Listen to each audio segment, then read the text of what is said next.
Live from the Export Beer Garden Studio and brought to you, as always, by Export Ultra. This is the Agenda Podcast for Friday, the 14th of March. The Agenda Podcast, the home of sporting nonsense and claptrap. Brought to you by Export Ultra.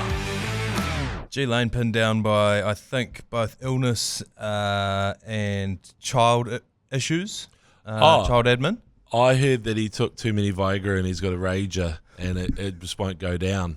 So that's the thing. He can probably get to work in his car, but he can't catch the ferry like that. Yeah, that's the problem. A good point. Yeah. With persistent rager. Yeah, with the rager, with and so PRS. He's just gone all out. And I just think, well, it's fine. He has his methods, but it was he went for an early morning one. I can't remember, but yeah, and it just it's persisted with him. So I haven't dabbled in the blue pill before, but I imagine it not to be a great thing to do in the morning, so I think that's poor planning from Lane. Well, in the morning, I think we've all got a bit of natural Viagra, don't we, really? Like if, in fact, sometimes you go, the toilet's too low, you know what I mean? Like you need like you need an up toilet, like, Yeah.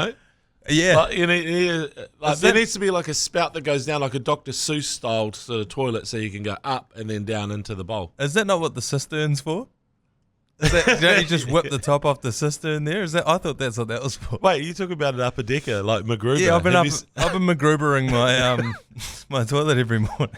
Now this is the part of the podcast where we direct all listeners to watch MacGruber, the movie starring Will Forte. What a movie! 5 stars. 5 stars out of 5. Yeah, I reckon. Okay. All right, the NBA, now that Lane's away, we can actually talk about basketball. You and I are in a fantasy league together. Yes, we are. We're actually in a group chat for that fantasy league, and it blew up yesterday with footage of Steven Adams getting into a fight with one of the Plumlee brothers. Really turning the corner with authority. Ooh, Phoenix turning the corner. Jalen Green just turned around, knocked it down, and now Plumlee and Adams get locked up with one another. That's the last guy you want. He takes him down. And Plumlee ends up on top of Steven Adams. It's like a sumo wrestling match out there.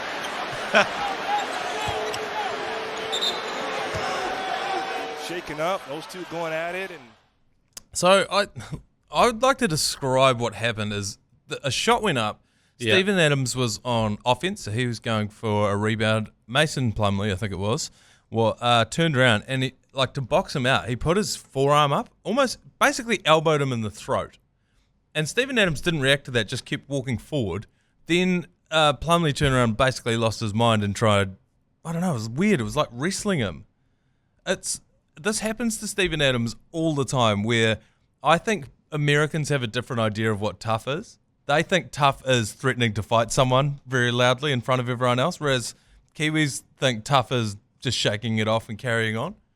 This is the same guy, by the way, the clip from 2018, where the guy was jumping for to try and block Steven Adams, and he fell over him, and Steven Adams caught him before he hit the floor. Yeah, that's right. I thought it was that Plumlee, and so he did. It was kind of considered like he almost got nominated for a Nobel Peace Prize for saving him, because you know how Americans just lay it on so thick if someone does something nice. It was the most selfless and compassionate act that we've ever seen on a basketball court. Gave up a shot at the hoop to save Mason Plumlee's head from hitting the floor. Yeah, and so he helped him. And just watching this, Steven Adams seems to be walking like a zombie. I'll call it a zombie walk. Arms out, zombie walk. Mason's in the way. He's going, and then at some point, Mason goes, "Fuck you," and decides to fight him. But on the ground, Adams is still passive. So this is the weird thing. He's kind of going, "I'm not doing any of this. You've just got this like guy who's raging." Speaking of rages. He's raging, and then when he gets up, he gets ejected along with the psycho. I know. That's what is that's the so injustice. Stupid. Yeah, this happens to Steven Adams all the time. People are trying to punch him. People have accused him of being a dirty player. He plays hard. It's just that Americans, man, they've just got such a different idea of what they think a hard man in the NBA plays like, or Did their heads touch? Yeah, the heads touched definitely when they went down. Oh, and also maybe partly through the zombie walk, but not like a proper headbutt. Yeah, no, I think Steven Adams is innocent.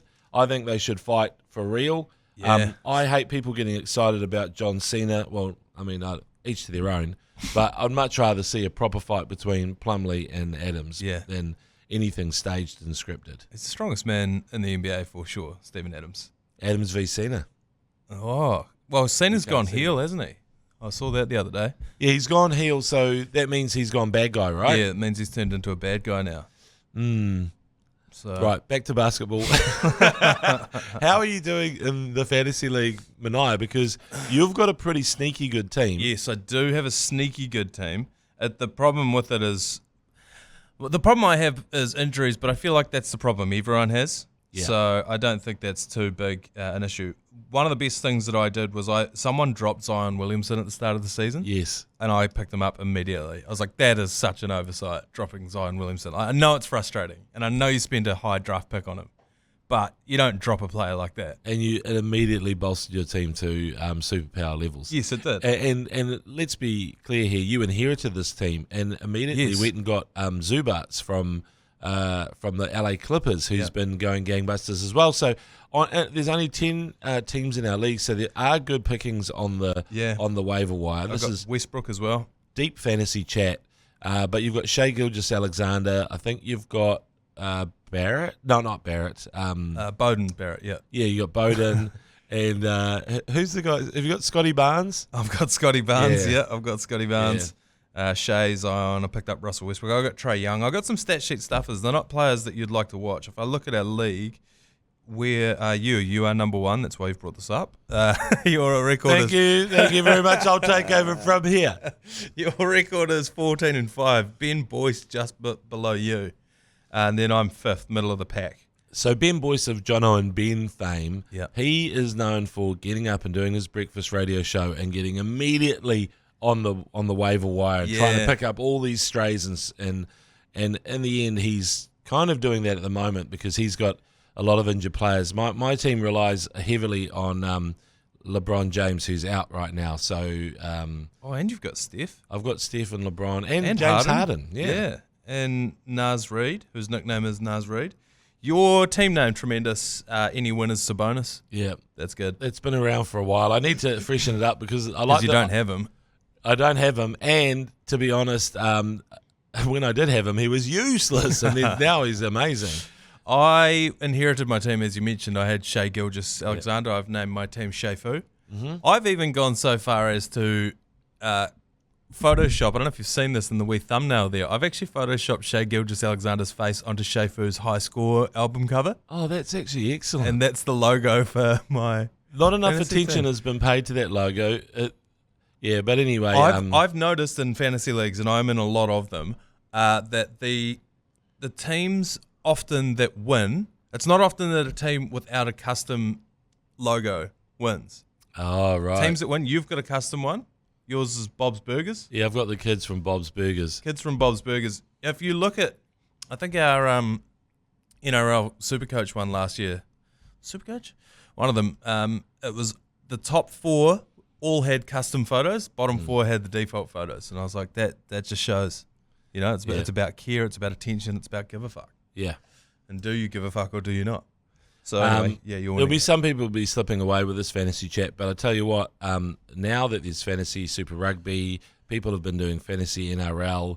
These are all the things that actually kind of that lure the young sort of fan in to play these games, yes. or to watch these sports. So it's interesting watching rugby finally take it seriously. Yes. They dabbled a few years ago. There was a fantasy thing going. Yeah, there was. There have been. I think there's been a few different ones start up and sort of falter by the wayside. I saw a few people in the mainstream sports media criticising Super Rugby for not having a fantasy product, and obviously they do this year, but I was always of the opinion, like, if the fans wanted it, they would have made it, because the NRL ones that I played, they're not owned by the NRL. No. So it's just people wanted it, and so they made it. You know what I mean? So I was always like, oh, yeah, okay, but if people wanted it, then they would have made it. Now, they have this year. You're right, it's a good thing to grow the game, because if you don't know all the players in a sport, there's no quicker way to learn than to have a fantasy team. You have to know everyone. You do have to know everyone. But rugby's fallen into the same trap as every other fantasy league, apart from basketball, where you sort of can only choose certain players. Like in rugby, everybody can have the same team if you want, right? Yeah, right. So NRL's like that. Yeah, so it doesn't matter what league you're in, everybody can have the same players. But they've got all the outside backs can get hundreds of points, or anyone who runs sort of distance, because I think meters gained or tackle busts is the highest thing, but it all means that your props and your locks get nothing. And so straight away it's a problem with Premier League. Like, it's all striker heavy. Like, defenders need a clean sheet, which is freaking pretty rare. And it's also, you're asking them for 90 minutes of perfection to get your 6 points for a defender in fantasy soccer. I mean, for fuck's sake. It's like if you're like your left back and they score from the opposite side of the pitch. You're like, oh, so I lose points for that, though. I mean, not that the players give a shit about their fantasy score, but you're exactly right. So some of these players have nothing to do with what happened. Like, it could be a midfielder who gives away a penalty, and the goalkeeper, is on a hiding to nothing, right? So you just don't know how a goal's conceded. Whereas I feel like that's English Premier League I'm talking about. It hasn't gotten sophisticated enough yet, where the defenders get their due, Get their due. Well, defense has always been the hardest thing to measure in any sport, isn't it? It's like, how well is someone defending, particularly in a sport where you don't, like in rugby you can say tackles and, rucks and all that kind of stuff. But in football it's like, did you stand next to him pretty well? It's the same in basketball. Yeah, exactly. Shadowing them around. Yeah. Do you find that in basketball as well, while we get drilled down into defense? Shout out to the 3 people still listening. Yeah, let's talk about, Max Raft would love this chat, because it's all about, building the foundations, right? So let's talk about defense in the sense that sometimes you'll have a player who's considered an amazing defender. Yes. They don't get the stats because generally they put the pressure on, force the person into an error, and the other person, their teammate, gets the steal or the turnover. So you're not often rewarded for someone who's actually an incredible defender, because they're like the suffocator. Yeah. The other person pick off all the cherries. Well, the clearest example is like someone like Rudy Gobert, probably Victor Wembanyama as well. Any dude who's like over 7 feet tall, to the point he's so tall that people are like, well, I'm not going to shoot this because he's going to block it. Yeah. Which Which is very valuable to a defense, but doesn't register as a stat. No. So how do you quantify that? And that's the this is really good stuff. This is the age old thing. All right, let's take a break, compose ourselves, come back and talk about some actual sport, shall we? Okay. Kids round this weekend in Super Rugby. Lane, you're not Lane, you're McOnie. Yes.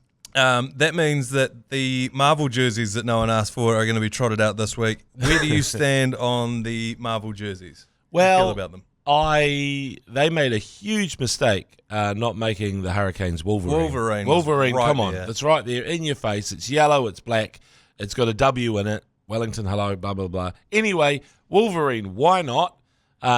Instead, they're Captain America. Absolute abomination. So someone's had a huge whiff there. Yeah. And is it Disney controlled? I don't know. I feel like even saying, is it Disney controlled? They're like the mafia. You don't want to piss them off. Yeah. It's like, hey, Disney, I love ESPN, by the way. Hi, me. Yeah.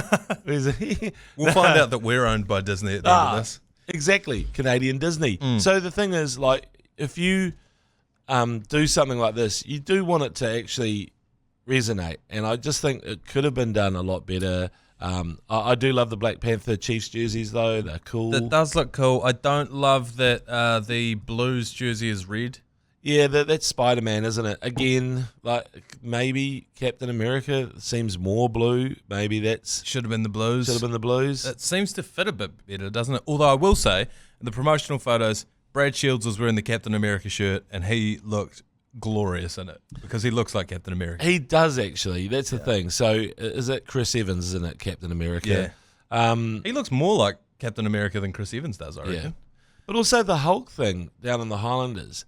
Just give in and make it green. You've had green jerseys before. They made the news. Now this one, they've sort of said, there's going to be some navy in there. It's like, fuck off. It should be full green. Yes. It's not.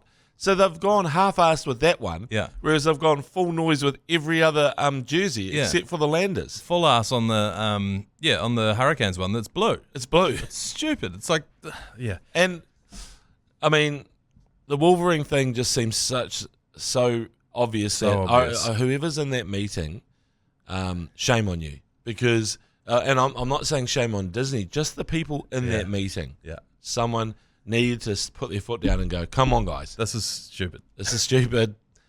Wolverine, we actually based our jerseys on that guy, you know, on the early comics. I was saying earlier on this week, it was like, this is just another example of Super Rugby trying to copy NRL and getting it wrong again. Like they the jerseys in the NRL are cool, and part of being a Warriors fan or NRL fan is collecting all the different jerseys. And I think that's what they were trying to do here. The other thing is it's kids round, so they're like, oh, what are kids like? Superhero movies. I don't think they do anymore. I feel like, and I could be off on this, I think the kids are watching YouTube. I don't think they're watching movies anymore. 100%. I don't think that they're big. I think this is what adults think kids are into. Yeah. And they go, remember we took you to that Marvel movie? And they go, yeah, I'm 27 now. Yeah. Yeah. Or even it was great, but I'm old. I've actually got a promotion at work. I earn more than you. So, yes, I can afford this jersey, but that's about it. Yeah, my brother would be 7 or 8, and I bought him a Spider-Man toy, and he was like, oh, that's cool, and then didn't touch it again. And I was like, oh, yeah, he's not into the superheroes at all. Exactly. So I think you're right. The YouTube generation are doing their own thing, right? Now, chuck a Mr. Beast face on one of those jerseys, and now the kids... $100,000 for a conversion from the sideline because it's got to be difficult, and I reckon that would go off. The Beast kick. Yeah. Brought to you by Prime.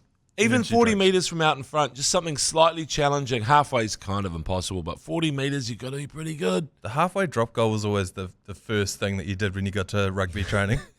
Everyone would just line up at halfway and just have pot shots. And then someone would get it, and then the coach would be like, look, if we get the opportunity, mate, try it. He pulls them aside and goes, all these other Muppets, they're fucking useless, but you've got a chance in this game, okay? I know you're a prop, but you're the only one who can get it there. Super Rugby this weekend, it starts tonight if you're listening to this on the Friday, with the Hurricanes versus the Highlanders. Now, earlier on this week, the Highlanders were favourites at about $1.68, something, $1.70. The TAB cannot split them. They're even. I was shocked. I talked to Goldie earlier this week. I just called him Goldie. But I was like, are you shocked to see the Highlanders as favourites against the Hurricanes? Because I thought the rhetoric coming into this season was this is the Hurricanes' season to win.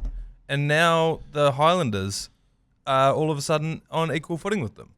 Well, they've got that difficult second album, haven't they? Clark Laidlaw, Scotsman, The Proclaimers. I mean, you only know the one album, Sunshine on Leith. Yeah. You know, I would walk 500 miles, Sunshine on Leith. I'm on my way from misery to happiness today. But Clark, where's your second album? He's doing it right now, and it's tough. Yeah. And it's not really listenable or watchable. Yeah, as a large part of it, do you think, because they've lost Artie this year, and Geordie's on a sabbatical, and I thought those were two. I thought the Hurricanes last year dined out on their star players more than any other franchise did. They only had a few of them, but they were guns. Artie wasn't there last year. The year before then. Year before. Yeah. So the thing is, last year, which was their incredible year, they were beating everybody. They thought they were going to beat the Chiefs, and then Wallace Satiti had an absolute blinder, monster game. And so, and that was quite satisfying because they flew Andrew Mulligan down to be in the team photo as if to go. Really? Yeah, did you know that? No. It was on Crowd Goes Wild too, and it was pretty much counting their chickens. Yeah. It's like, hey, come and be in this team photo. You might want to be in it, because this team is probably going to win. You know what I'm saying? Yeah. And it was like, it did not win, and really. They played the best rugby last year. It was like I felt like they had the template, but you take away Geordie, like you say. Amour's only just coming back this weekend. Tyro Lomax. They've lost a good lot, like Sangster or something like that, the Sanger.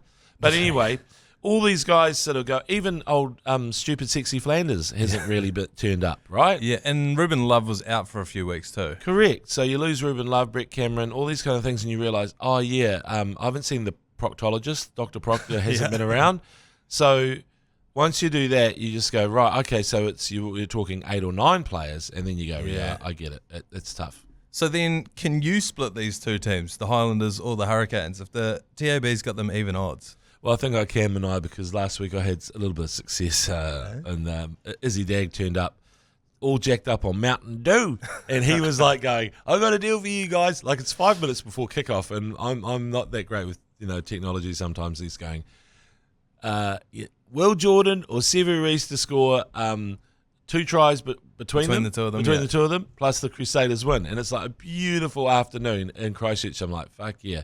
So got on that, and it's revived my TAB account, which was basically in a bad state. And so this week I'm going to say No, I can't separate them. Oh, you can't split them either? Oh, no. I can't. Well, I mean, Yeah, the TAB's right. Yes. It's tough, but should we have a look at the?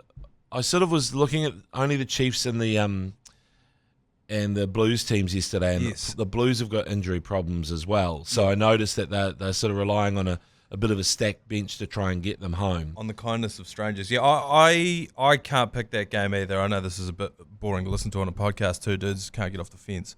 My heart says the Highlanders. I think this is going to mean more to them. So that's the way I'd go with that one. Let's move on to the Chiefs and the Blues. Chiefs $1.27, the Blues $3.50. Why do the Blues suck this year?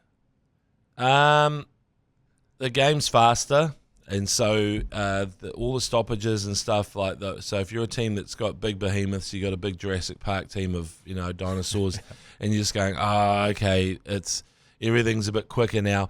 I think there's a little bit of unrest, not between not infighting, but just Caleb's got problems with the motorbike. Yep. There's just a few things going on. Hoskins was never picked for the All Blacks, so everybody thinks, mate, imagine coming back from the All Blacks tour and seeing Hoskins and just going, it sucked. Yeah, it was, Yeah. You know what I mean? And they love him. So I think, was it Dalton as well didn't go on the Northern tour, and, probably seeing Peter Larkai just waltz in there and do bloody well against France, right?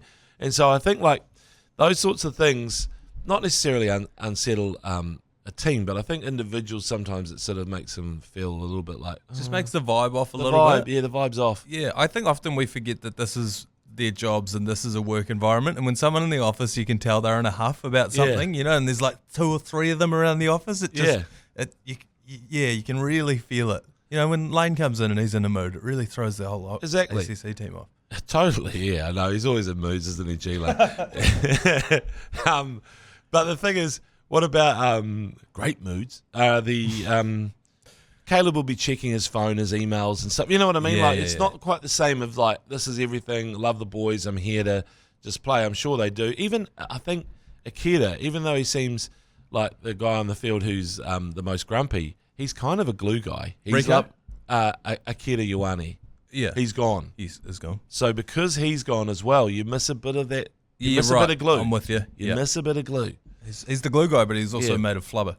He's both glue and flubber. Yeah. And I've always said that about Akira Ioane. If I'm going to put my cynical Cantabrian eye patch on, this seems like exactly what would happen to a Blues team after they win a competition. Is they would get full of themselves, they'd start thinking that it's going to come easy to them, and then show up the next year expecting to win and then get smacked. And that's what I think's happened. Well, that might be the case. I mean, knowing Vern, he would say no fucking way, because he's kind of like the classic grumpy, now we fucking ramp it up a notch, you know? Yeah. But what can happen, though, which I think is quite humbling, is turning up to a home game like last Friday night and no one's there against the Brumbies. That can pretty much, because you think as a team, we've done everything we can. We've brought home a title. We won. We gave you what you wanted. Now this is our victory lap, and frickin' nobody's here. Still no one cares, Still no one cares, exactly. More players on the park than in the stands. Yeah, that would be tough. That would be tough, because you look around and there's crowds everywhere. Yeah. It's actually not too bad. I saw one of the Hurricanes games. It seemed pretty good at the old Cake Tin. Wasn't too bad. Yeah, I really like that, the look of North Harbour Stadium. Yeah, Moana's going off. Yeah. And everyone, it's like, how you're just making that YouTube comment before about the Gen Zers. That's the same with, once they see how cool it looks at North Harbour and the vibes there, suddenly that becomes a cool ticket, and it can happen like that. Yes. I'm just snapping my fingers like that. Yeah. And everyone just changes and go, we're going to that. I want to go to the next Moana Pacifica game because of how cool that looked. Now, every now and then the reverse shot betrayed them, where you can see the other side of the field. There's no one there. There's not even a stand there. But I do, it looks like a vibe there. It looks like a vibe. It's kind of, word will get around. Everyone says, do you want to go to the Moana game? You go see Artie as well. That's more bums on seats. You go see a proper superstar. Kyron Taumoefalau is the most exciting winger. He can run like the wind. Very hard to get in Scrabble. Yeah, exactly. Very hard. Although, Taumoi, and then the last bit is Falau. Falau. Yeah. Kyron Israel Falau. Yeah. Kyron Israel Folau. Crusaders are playing tomorrow night against the Force. They're $1.02 against the Force. The Force suck this year, do they? I didn't think they were that bad. No, they're good. Like, all the Aussie teams have improved. So they are sending a shite team over, though. So they're absolutely tanking this one, which is interesting because it is a long flight, and I get it. It is. You want the Fortress to be your home, but this is pretty much saying to Super Rugby, no, we don't give a shit. There's no chance of beating the Crusaders on that pitch. So no Ben Donaldson, no Tizano, who's their flanker, who's the bit of a fantasy beast. Yeah. And, so they will lose. Yeah, so they're just throwing a game, calling it a scheduling loss. It is a nightmare. I mean, my family live over in Kalgoorlie, which is just inland from Perth, and it's a shit show getting over there. 3 hours to Sydney, 5 hours back over there. The ACC has live and free commentary of tonight's and tomorrow night's games from 7 p.m. on iHeartradio and simulcast on Radio Hodaki. Thanks to Max Raft. Are you doing either of those this weekend, McOnie? Yes, I am, Manaia. I hope you'll be tuning in at 7 p.m. on Saturday for Chiefs Mana against the Blues, a very unbiased commentary team of myself and G Lane. So we will be giving it, because people have talked to us and they said, hey, you guys, it seems like you might actually support the Chiefs a little bit. And we went, does it show? Okay, well, we're going to be really toning it down this year. You're going to be objective this week? Yeah, apparently. That's the call. I don't like when those allegations get levelled at the Alternative Commentary Collective, because the other one that we get is that we don't understand the game. It's like, hey man, there is a channel that you could go to that knows all the stats and is objective. Go and listen to them. But if you want Chiefs Mana dripping off the walls, then ACC are live on Radio Hodaki and on iHeartradio tonight. And I'd also argue that when they say there's a ding dong, they don't play ya ding dong. They just say ding dong. Oh, it's a ding dong battle out there. It's like, come on, Nisbo, play it.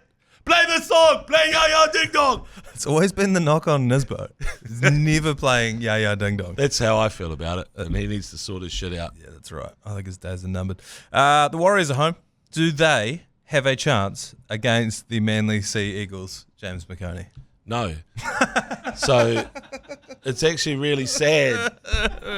Why have they done that? And I hope that comment, they're thinking about the game, Manly Sea Eagles, all we can hope for is a massive lime scooter incident between about all the Trebojevic brothers on one and maybe like the rest of the Daly Cherry Evans and Daly Cherry Evans on the other. Yeah. And they Jason Saab all collide in the viaduct, fall into the water. Like, that's our only hope, I feel. But apart from that, there's a chance that we might score some points. Oh, I mean, they looked just deadly, and I don't want to be negative against the Warriors. This isn't about the Warriors. It's about the Manly Sea Eagles. They look excellent. That was one of the all-time starts last week. Who did they beat? The Cowboys. Oh, yeah. And it could have been a lot uglier than it was. It was a blowout too, wasn't it? It was a blowout, but it could have been. I think it was 42-12. Right. But it could have been 80-12. Like, that was the way it was shaping up. Shit. It was real bad, and it was like, geez, what are we going to do about that ourselves?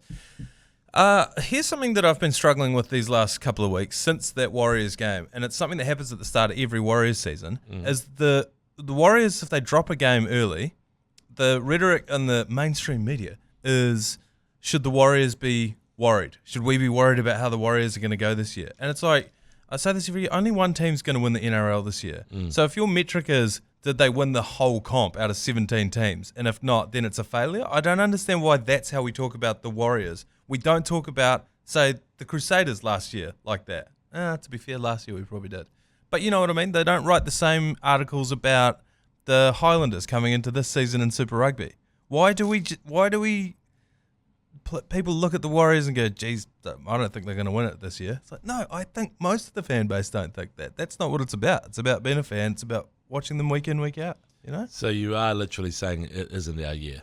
It's not our year. I mean, I'll still say it's our year, but it does feel like you're saying it's not our year. I mean, you are one of the hosts of the Mad Monday podcast, Mad Monday Moonbas. You host the Mad Moonday Modbas, but so we look up to you, Manaia. You are one of the leagueies in the office, so I feel like just what you said there is that you don't have faith, and it is supposed to be a matter of faith. I have faith. Every week I have faith. It is a matter of faith.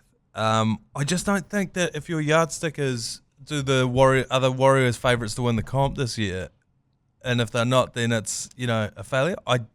When I look at some of those teams, and I know I'm only reacting to one round's worth of games, but I'm also reacting to last year and the year before as well.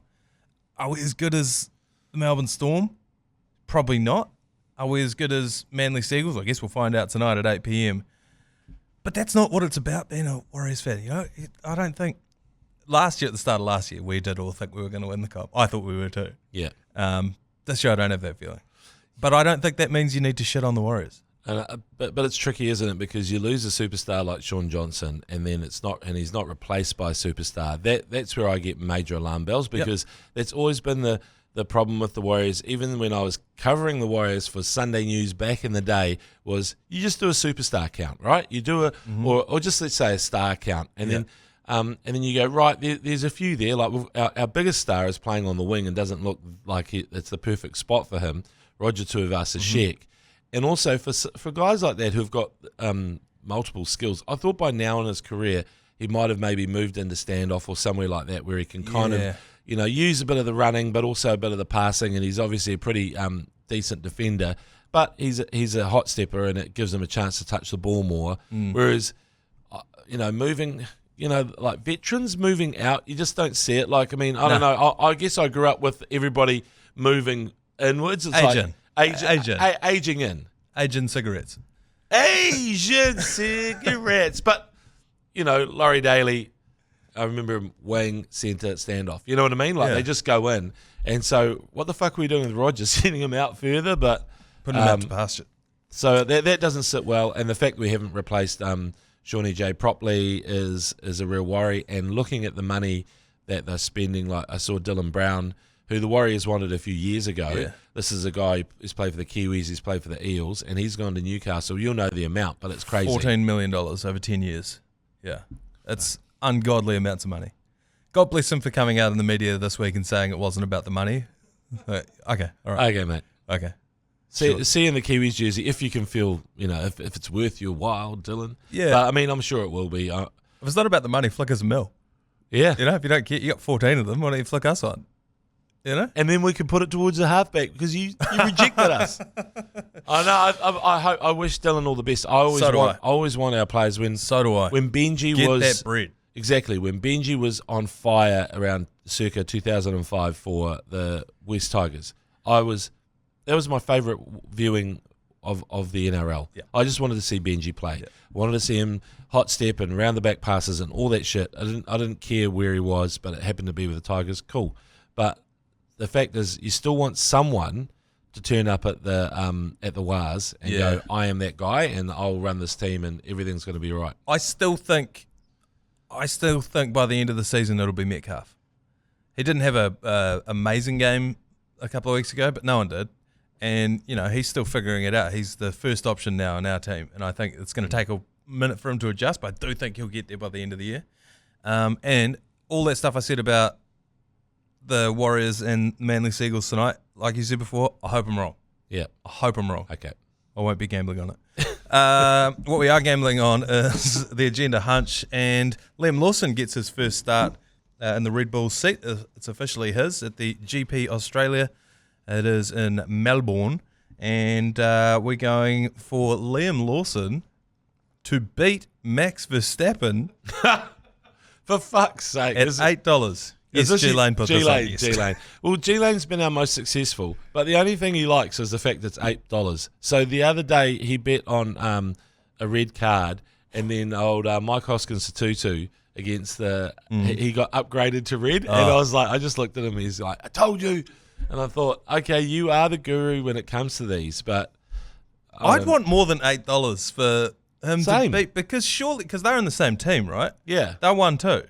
This is Talladega Nights. Only Ricky Bobby's winning. Mm-hmm. There's no chance that John C. Riley's going to get. He's shaking baking for Verstappen. Yes, that's right. Yeah.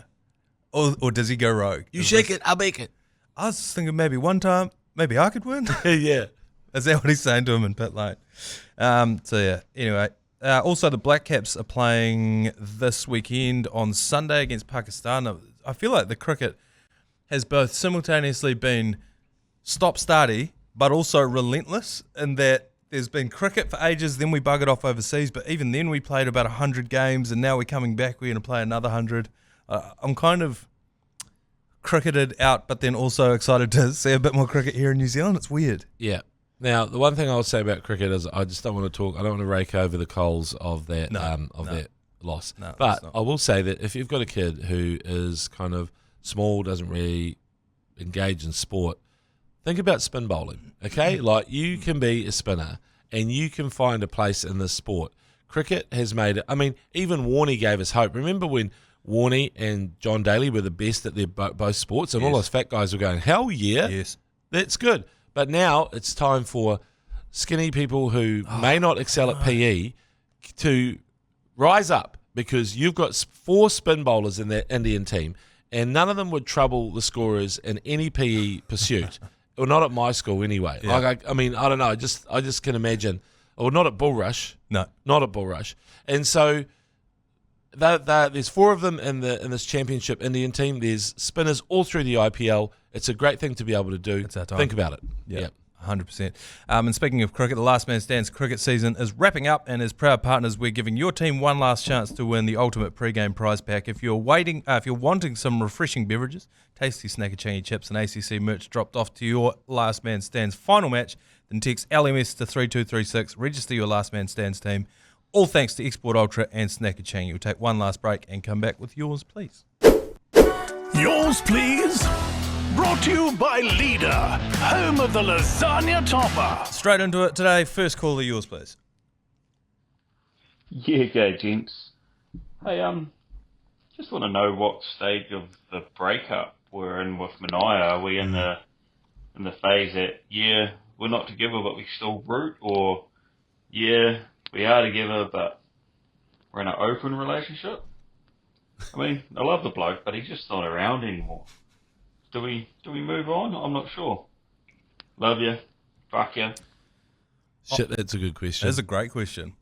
I think, I mean, obviously, internally I've got my own thoughts on it, but I feel like externally it would be like, you know, when your mate's sort of broken up with his missus, but then all of a sudden he shows up to the pub and she's with him. Oh, and you've got to sort of like break off, go out for a durry or something. Like, what's going on? I thought he gave her the flick. Why is she here? Yeah, that's right. And it's real squirrely around, like, are they together? Did they break up? And you realise that the last deep, meaningful chat, you've been absolutely bad-mouthing her, going, nah, she's terrible, nightmare. You wouldn't want to spend the rest of your life with her. And then they're engaged. Yeah. Yeah. So that's what, I'm sure that's what it looks like from the outside. What it is on the inside is, it's like a sort of a soft breakup, but the ACC's struggling to pick up, and so they're having to go back quite often to be like, hey, you up? I think they're sending you an up to text. Yeah. Eh? Well, So just got one last night. That's what I meant. you shouldn't be here. That's right. You're filling in for G Lane, and of course, I mean, it's like, I was going to say it's a bit Brokeback Mountain, you know. I wish I knew how to quit you. Yeah. So there's a bit of that as well, but we're glad that you're there. But also, like I am still part of the ACC. My contract still covers both. So Correct. Yeah. Yes, I will be here from time to time. So don't start bad-mouthing me to the rest of the wider ACC team just yet. Well, I've made that mistake, so I've realised that I better stop doing that. Yeah. Another call here. Yours, please. Watching the old Sal's NBL here on a Wednesday night, and the new team, the old Indian Panthers. So, you tough a setup on that. Don't know, they shouldn't have got Panthers in India. I'm picking the better cunts in the Indian cricket team. Yeah, hooroo. That was a real lights-off message there. Yeah, this is weird. I like the Sal's NBL in that they're not afraid to push the boat. Last year, might have even been the year before, they brought a trade window in for like basically a semi-professional competition. They were trading players, which is wild to get paid minimum wage and get traded to Taranaki. Or get traded to Auckland when you can't afford to live. Yeah. It's like, hey, you're under Grafton Bridge. Yeah. But yes, it is weird. The Indian Panthers are in this thing. I like it, and I think it's good for the competition. If we could get some sort of Saudi Arabian team in here, maybe a UAE team in. Get that Saudi money, That's baby. Right. That's what this is about. And if it can, I mean, the viewership numbers, all you have to do is look at any time the ACC slags off Indian cricket fans on Instagram, and enormous numbers of people that comment on that. That's what we're trying to tap into here. Holy shit. Once G Lane's rage calms down, we should tell him to get that Saudi money. He would get the bit between his teeth, because if we said sell the ACC to Live Golf, all gloves are off, we'll just go there, Saudi money, let's do it. Yeah. Now, because I'm from the mighty Waikato and there hasn't been a team in the Sal's NBL forever, the Indian Panthers are my team. Are they? Yeah. Not the Franklin Bulls? No. No, it's not far enough. It's not in Mululand. There's not enough tit pulling. Is that what you call it? Well, dairy farming. Yeah. Oh, there could be tit pulling in Franklin. There's definitely tit pulling in Franklin. Franklin. There's definitely, yeah. In fact, isn't it not? Is it one of their teams is the Franklin Tit Pullers, isn't it? Yeah, I think it is. Yeah, okay, I think that's what they rebranded when they joined the NBL. Right. Great stadium out there. We'll get to one more here. Caller, yours, please. G'day, boys. We got on Super Rugby.Plus, or ITM Cup battlers. Just played a game of touch against Cade Pokey, the former Tasman Marco, Target Highlander, and mate, he's still in great nick. Yeah. Terrible sportsmanship, but great nick. Oh, Cade. Yeah, there we go. Cade's been done dirty there. I think that's the book on any professional athlete that you're playing social sport against. It's always, shit, he took that seriously. I know. And also, why is he suddenly in an altercation over there? I'm thinking of my close personal friend, Dion Nash, who was immediately improved our touch team out of sight. He's very, very quick. Yeah. But he can't run fast past slow. Because everything has to go fast. As a fast bowler, when he lets go of the ball, it has to go fast. So he'd run, sprint, and then he'd pass the ball like it's a frickin' rocket. It's like, chill out. There's part of you that, so it's like a layup, you kind of have to... Soft hands. But anyway... whip it off my head. He was always getting into little altercations with people, and I was going, why is it? And I think it is that. I think it's the white line fever. Can't turn it off. Yeah, it's like you go across and you play, and it's like full on. And Cade Porky, fun fact, he used to have a pet rat. Did he? Yeah. Would never have picked that. All right, I need to knock this thing on the head. I'm going to get a perm. Okay, we're out. All right. Bye. You've been listening to the ACC's Agenda podcast, brought to you by Export Ultra. For more episodes, like and follow on iHeartradio or wherever you get your podcasts.